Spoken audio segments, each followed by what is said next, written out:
हरे हरे, हरे रामा राम राम हरे हरे। सन 1503 में पौष मास की कृष्ण पक्ष त्रयोदशी को दक्षिण भारत के पवित्र स्थान श्री रंगम में श्री गोपाल भट्ट गोस्वामी का जन्म हुआ। उनके पिता थे वेंकटा भट्टा, जो श्री संप्रदाय के अनुयायी थे और महान आचार्य रामानुजाचार्य की परंपरा में दीक्षित थे। दक्षिण भारत की पावन यात्रा के दौरान चैतन्य महाप्रभु श्री रंगम पहुंचे और जैसे ही उन्होंने श्री रंगनाथ मंदिर में प्रवेश किया, वहां का वातावरण बदल गया। उनका संकीर्तन सुनते ही पूरा मंदिर भक्ति के रस में डूब गया। उनके शरीर में प्रेम के अद्भुत लक्षण प्रकट हो रहे थे। रोमांच से खड़े हुए रोम, नेत्रों से बहती अश्रुधारा और शरीर में कंपे। और फिर प्रेम के उस उफान में महाप्रभु अचानक भूमि पर गिर पड़े। कुछ देर बाद जब महाप्रभु ने धीरे धीरे चेतना प्राप्त की, तब वेंकट भट्ट उनके चरणों में गिरकर उनसे निवेदन करने लगे। तब महाप्रभु ने उन्हें उठाकर अपने आलिंगन में ले लिया। उसी समय वेंकट भट्ट ने विनम्रता से महाप्रभु को आमंत्रित किया कि वे वर्षा ऋतु के 4 महीनों तक उनके घर पर निवास करें। चैतन्य महाप्रभु वेंकट भट्टा के घर पर रहने लगे। वेंकट भट्ट के एक छोटा पुत्र था, गोपाल। जब महाप्रभु उनके घर आए, उस समय वो बालक ही था। जब उस छोटे बालक ने महाप्रभु के चरणों में प्रणाम किया, तो महाप्रभु ने उसे प्रेम पूर्वक अपनी गोद में उठा लिया और स्नेह से उसे गले लगाया। श्री चैतन्य महाप्रभु उसे बार बार अपने पास बुलाते और उसे अपने प्रसाद के अवशेष देते थे। इस प्रकार अपने प्रसाद के माध्यम से उन्होंने गोपाल भट्ट को आशीर्वाद दिया कि वो भविष्य में एक महान भक्त बने। प्रतिदिन बालक गोपाल भट्ट स्वयं महाप्रभु की सेवा किया करता था। उस समय चैतन्य महाप्रभु ने वेंकट भट्टा को लक्ष्मी नारायण की उपासना और गोपियों द्वारा राधा कृष्ण की भक्ति के गूढ़ रहस्यों को समझाया। महाप्रभु ने ये बातें अत्यंत मधुर और हास्यपूर्ण शैली में हंसते मुस्कुराते हुए समझाई। आपकी लक्ष्मी देवी तो अत्यंत पतिव्रता है, फिर वे मेरे गोपाल कृष्ण के साथ क्यों रहना चाहती हैं? कृष्ण और नारायण एक ही हैं। कृष्ण केवल अपने मधुर लीलाओं के लिए एक रूप धारण करते हैं, इसलिए लक्ष्मी देवी का कृष्ण के प्रति आकर्षण किसी प्रकार का दोष नहीं है। लेकिन यह बताइए कि लक्ष्मी देवी ने कृष्ण को प्राप्त करने के लिए तपस्या की, फिर भी वे वृंदावन में प्रवेश नहीं कर सकी, जबकि उपनिषदों ने तपस्या करके कृष्ण को प्राप्त कर लिया। ऐसा क्यों? लक्ष्मी देवी अपनी ऐश्वर्यपूर्ण स्थिति को बनाए रखते हुए कृष्ण की मधुर लीलाओं में प्रवेश करना चाहती थी, जो संभव नहीं है। वृंदावन की लीलाओं में प्रवेश के लिए गोपियों के समान पूर्ण समर्पण और मधुर प्रेम की आवश्यकता होती है। इस प्रकार चैतन्य महाप्रभु वर्षा ऋतु के 4 महीने वेंकटा भट्टा के घर पर रहे और श्री कृष्ण की लीलाओं का रस लेते हुए अपने दिन आनंद में व्यतीत करते रहे। फिर समय आया विदा का। ये सुनते ही बालक गोपाल भट्ट गोस्वामी महाप्रभु के चरणों में गिर पड़े और मूर्छित हो गए। महाप्रभु ने स्नेह पूर्वक उन्हें सांत्वना दी और उन्हें अपने माता पिता की सेवा करने का आदेश दिया। इसके बाद पूरे परिवार को उपदेश देकर महाप्रभु वहां से प्रस्थान कर गए। कुछ ही समय में गोपाल भट्ट ने संस्कृत व्याकरण, काव्य और अलंकार का अध्ययन किया और वेदांत सहित सभी शास्त्रों में निपुण हो गए। लेकिन महाप्रभु के चरणों का दर्शन प्राप्त करने के बाद उनका मन सदा उन्हीं के स्मरण में लीन रहने लगा।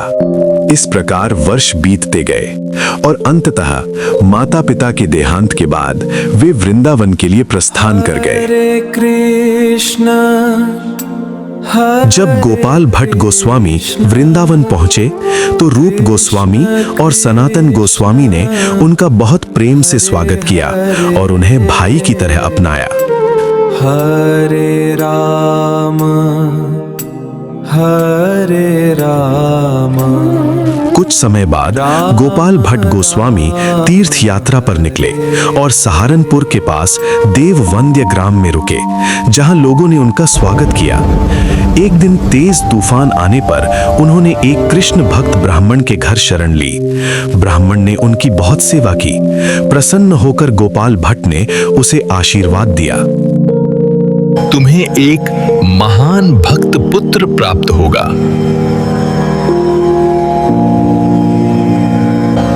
मैं अपना पहला पुत्र आपकी सेवा में अर्पित करूंगा।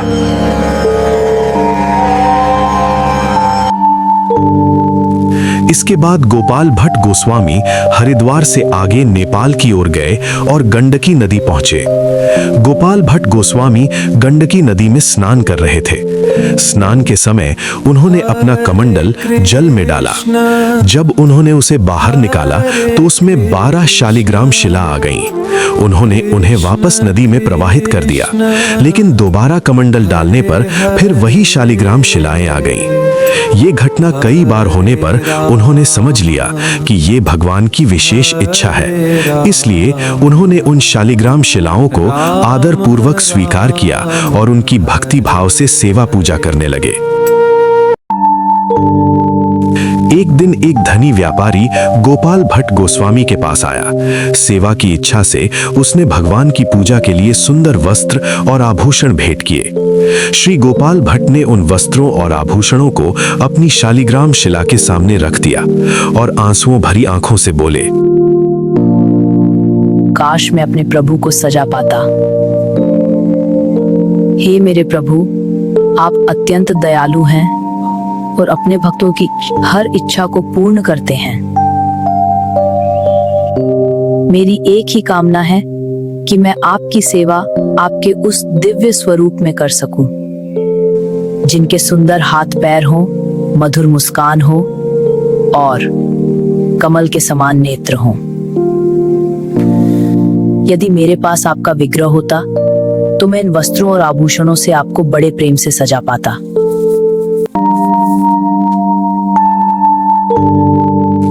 रात में उन्होंने आरती और भोग अर्पित किया।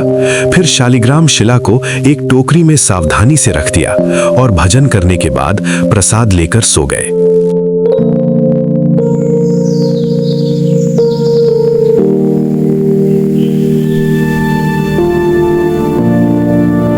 अगली सुबह वे यमुना में स्नान करके लौटे और जब टोकरी खोली तो देखा शालिग्राम शिलाओं के बीच एक शिला दिव्य रूप में प्रकट हो चुकी थी।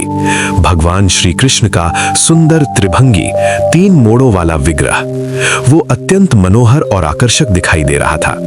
इस अद्भुत रूप को देखकर गोपाल भट्ट गोस्वामी आनंद के सागर में डूब गए। उनकी आंखों से आंसू बहने लगे। उन्होंने दंडवत प्रणाम किया और स्वतः ही भगवान की स्तुति और प्रार्थना करने लगे। यही दिव्य रूप आगे चलकर राधा रमण के नाम से विख्यात हुआ। राधा रमणं देवं व्रज जनप्रियं हरिं नमामि नन्दनन्दनं नवनीत चोरकं वृन्दावन विहारिणं गोपीमानसहारिणं मुरली गानलोलेन मोहिताखिल जीवकम्।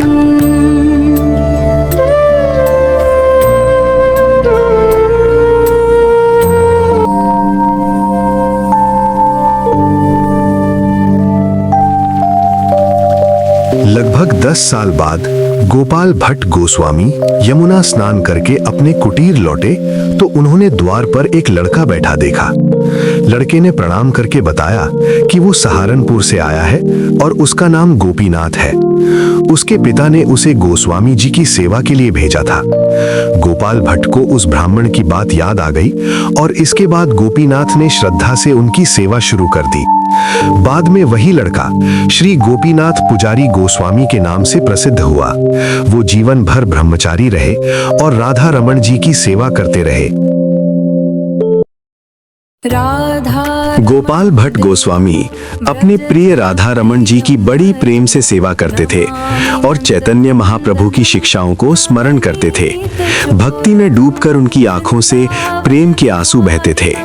गोपीमानसहारिणम् एक बार राधा रमन जी ने उन्हें दिव्य दर्शन देकर स्वयं को श्री गौरांग चैतन्य महाप्रभु के रूप में प्रकट किया।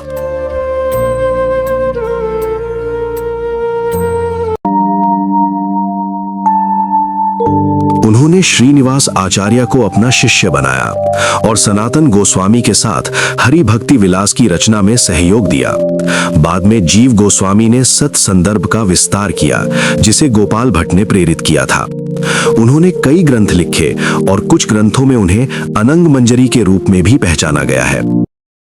राधा रमणं देवं व्रजजनप्रियं हरिं नमामि नन्दनन्दनं नवनीतचोरकं वृन्दावनविहारिणं गोपीमानसहारिणं मुरलीगानलोलेन मोहिताखिलजीवकम् श्यामं त्रिभङ्गललितं पीताम्बरधरं हरिं वनमाला विभूषितं वन्दे राधारमणं यशोदानन्दनं देवं कंसचाणूरमर्दनम् देवकी परमानन्दं कृष्णं वन्दे जगद्गुरुम्